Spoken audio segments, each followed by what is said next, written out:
The bell rings. Students line up. Backpacks hit the floor. The school day begins like any other, except it isn't. Because 2 seats in that classroom remain untouched, the name tags still taped to the desks. Lily Sullivan, Jack Sullivan. Everyone knows they won't be walking through that door today or tomorrow or maybe ever. And yet, school is beginning again. Morning roll call, math lessons, recess, lunch, routine. As if nothing ever happened. But something did happen. Something this town still hasn't confronted. 2 children vanished. 2 children were marked absent, not by accident, but permanently. And now teachers are expected to stand in front of a class and keep teaching, while a deeper question hangs in the air like a storm cloud. Why are we resuming school, while the children are still missing? There's a question administrators won't address, a question teachers whisper but refuse to answer out loud. What are we telling our students when we pretend those empty chairs are just another absence? In every criminal case, there are physical clues, footprints, fingerprints, phone records. But sometimes the clearest evidence is psychological. A community that avoids pain so efficiently that it becomes complicit in silence. So today we're not just looking at a school reopening. We're looking at a moral crossroads. Because if Lily and Jack mattered, truly mattered, then their absence should not just be noted, it should be felt. And yet here we are, morning announcements, flag salute, snack time, 2 missing faces. No one talks about it. The classroom is open, the door is unlocked, and yet something is very, very wrong. Stay with me, because if you think this is just about attendance, you're not paying attention.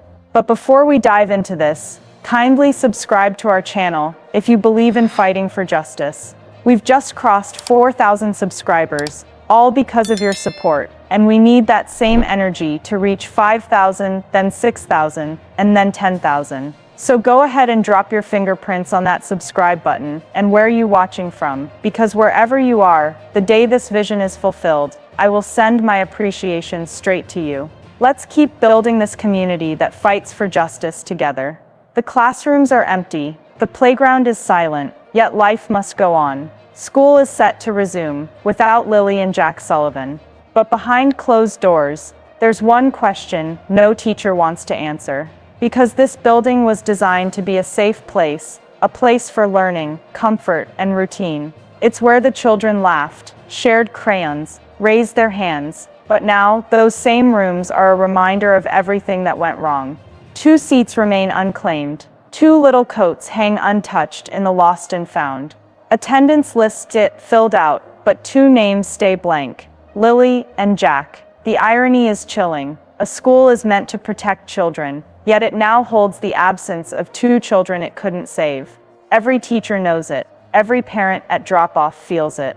But still the bell rings. The flag is raised. The lesson begins. Because the system demands we move forward, even when our hearts can't. And that's the haunting part. This story isn't just about missing children. It's about the unbearable return to normal, when nothing is normal. It's about a community trying to act like everything is fine, when 2 desks in that primary classroom sit untouched, holding silence that no lesson plan can erase. The day Lily and Jack disappeared didn't begin with sirens or screams. It began with a simple morning routine, alarm clocks, cereal bowls, backpacks being zipped up across town. For their classmates, it was just another Monday. For the teachers at their elementary school, it was another day of lesson plans, lined up chairs and attendance sheets. And then, silently, something was missing. The last time anyone outside the family saw Lily and Jack was the day before, holding hands, walking through town, accompanied by adults who said everything was fine. But Monday morning came, and they didn't show up. At 8:15 a.m., Lily's name was called, during roll. No answer. The teacher assumed she was late. Jack's name, also silent. A small notation beside each name, absent. Maybe they had a cold. Maybe they stayed home for a family holiday. No red flag, just another pair of empty chairs in a busy classroom. Nothing more. But somewhere around the exact moment, those attendance records were being marked. Lily and Jack had already vanished from the physical world of school and entered the terrifying world of missing persons. Teachers went on teaching. Storybooks in one corner, art supplies in another, a day like any other, but 2 chairs remained untouched. Nobody realized then that those chairs would become symbols of a nightmare, that they wouldn't be occupied ever again. The teachers remember something, a strange heaviness they couldn't explain. One said the room felt wrongly quiet that morning. Another said she kept glancing at Lily's desk, expecting her to walk in late with her usual shy smile, but she never did. The school followed protocol and marked the absences, and then moved on. Bells rang. Math lessons began. Recess came and went. All the while, outside those brick walls, a tragedy had already been set in motion. Lily and Jack were gone, and the place meant to protect them didn't even know. That's how it starts in cases like these. With a check mark on a sheet of paper, a moment that passes like it means nothing, when in reality it marked the moment 2 children slipped into silence. By the next day, word had already spread beyond the staff room. 2 of their students, Lily and Jack, weren't just absent, they were missing. And suddenly those small empty desks no longer felt like routine. They felt like ghosts. The teachers tried to keep moving forward. They had lesson plans to finish and other children to protect. But here's what no one likes to talk about. Teachers feel it too. They look out at their classroom and see every face, and every space where a child should be. Some of them quietly broke down in the supply closet. Some walked into the bathroom, just to wipe their eyes. One teacher reportedly kept glancing at Jack's cubby, hoping maybe he'd just walk in late. He never did. You have to wonder, did anyone sense it? Did any teacher feel a chill as they marked the siblings absent that morning? Did a single staff member feel that something more dangerous was happening beyond those classroom walls? Because while the teachers continued printing worksheets and planning book reports, outside that building, the Sullivan family was collapsing and Rcmp officers were piecing together a nightmare. Life inside the school moved forward automatically, because that's what institutions do. They shift into autopilot. They keep functioning even when the people inside them are crumbling. Therapy meetings still happen. Staff is told to keep things normal for the kids. And yet, normal no longer exists here. It pretends to. It performs. But the halls feel off. The laughter sounds thin, and even the youngest children start to sense there's a heaviness. Adults won't speak out loud. The school kept moving, but not because nothing happened. It kept moving because none of them knew how to stop. There's a question hanging like a shadow over every classroom, a question no teacher wants to answer, but many have thought quietly to themselves. When the children return to class, what do we say about the ones who never made it back? Do you stand in front of a room full of 7-year-olds and announce that Lily and Jack are gone? Or do you pretend nothing happened, hoping the kids won't ask? And if they do ask, what do you tell them? Teachers are trained to handle hurricanes, lockdowns, fire drills, but not this. Not the disappearance of 2 students whose faces used to light up that exact room. There's no guidebook for that, no manual, no official statement from the school board that makes it easier. So the question becomes, do you keep teaching? Do you smile and continue your lesson about spelling and fractions, while 2 of your children are missing in the real world outside? Inside these halls, some teachers felt they had to keep things going, for the sake of the other students, who still need structure and safety. But at what cost? Because every routine, every normal moment, is also a kind of silence. A silence that suggests, maybe we're supposed to move on. That is the question no teacher wants to answer. Not because they don't care, but because if they answer honestly, it might break them. And maybe, just maybe, it should. Outside the school, the community was breaking apart, neighbors whispering, parents refusing to let their own children walk to school alone, search parties forming in the woods, candles lining the front steps of the Sullivan house. But inside the school building, everything was still scheduled. Lunch at 11:30. Reading circle at 1 p.m. Staff meeting at 3:15. The school system kept its rhythm, because it had to. That's what institutions do. They create order, even when the world outside is falling apart. And here's where the tension lies. To some parents, that routine felt comforting, a sign that life could continue, and that not everything had to fall apart just because two children went missing. But to others, it felt like betrayal. A community in mourning watched as administrators said, "School must resume." But resume how?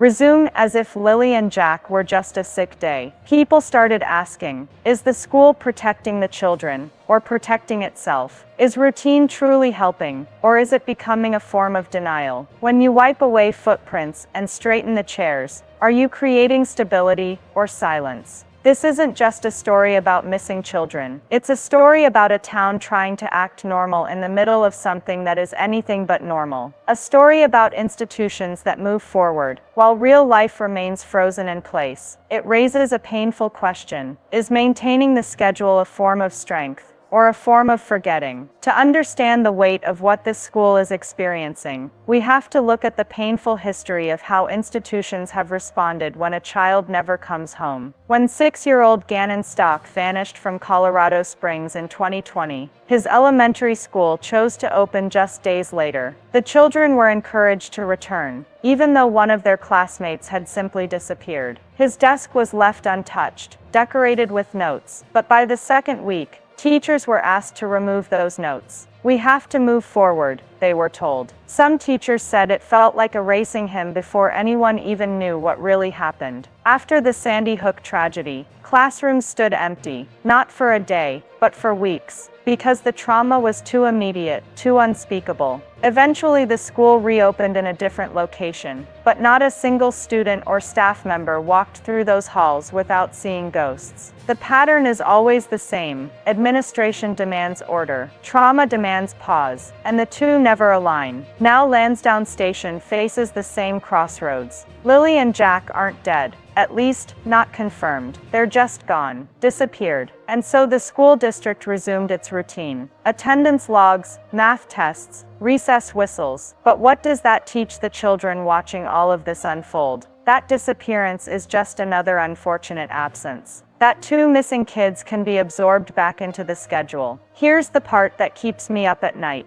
In every one of those past cases, reopening was seen as a sign of strength. But strength doesn't mean pretending nothing happened. Sometimes strength means stopping the lesson plan to say something terrible happened to two of our own, and we refuse to go on as if they were never here. That's what didn't happen here. And that silence in the classroom, that normal routine happening over top of a disappearance, might be the most disturbing clue of all. There are conversations happening behind closed doors, but they're whispered, fragmented, secret. No one wants to say it out loud, especially not in front of the children. What if Lily and Jack never come back? In the teacher's lounge, someone pours coffee and hesitates before asking, "What do we tell the kids if they ask where Lily is again?" Another teacher just shakes their head and says nothing. Because the truth is, there's no script for this. Some of the younger students have started asking questions. Is Lily still sick? Why hasn't Jack come back yet? Teachers give quiet, vague answers. We're still waiting, or we don't know yet. But the children aren't fooled. Even a 6-year-old can feel when something is wrong. Staff meetings still go on. Test prep, curriculum updates, professional development sessions. Yet none of it feels real. It's like everyone is avoiding the same truth. There are two missing children whose faces should be in this building, and instead of talking openly about it, the adults are patching the hole with silence. There are no assemblies, no grief counselors called for the students, no letter sent home explaining what happened. Some say it's to protect the children. But protect them from what? The truth? Or from the school's fear of liability, panic and blame? It's not just what's being said, it's what isn't. And in cases like this, silence becomes a kind of evidence. Teachers are trained for many things. First aid,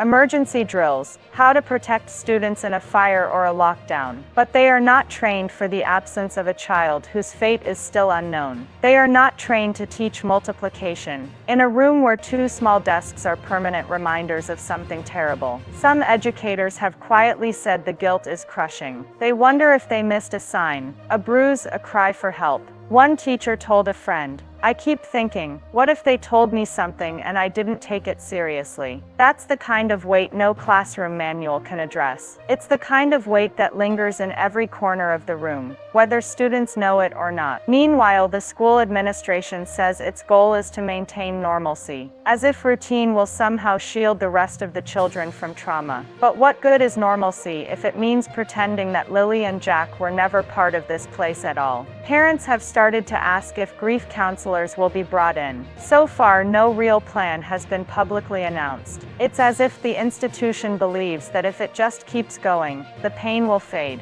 But pain doesn't fade, it mutates. It turns into anxiety, distrust, anger, and it eventually finds its voice, whether the school is ready or not. Teachers carry responsibility every day for safety, well-being, education. But now they carry something heavier and unspoken. 2 missing names that still belong on the attendance sheet, and a fear that the truth will break their hearts even more than this silence already has. When a school decides to reopen while 2 of its students are still missing, it might look like strength on the outside, but for many it feels like abandonment. Administrators will say, "We need normalcy. We need to keep life stable for the kids who are still here." But to the families who know Lily and Jack, and to the classmates who used to share crayons with them just a week earlier, this isn't stability. It's a quiet erasure. Every morning the bell rings. Children walk past the same entrance Lily and Jack once used. And yet there is no mention, no assembly, no official grief moment. The school continues its lesson plan as if nothing happened, and that silence has become a message by itself.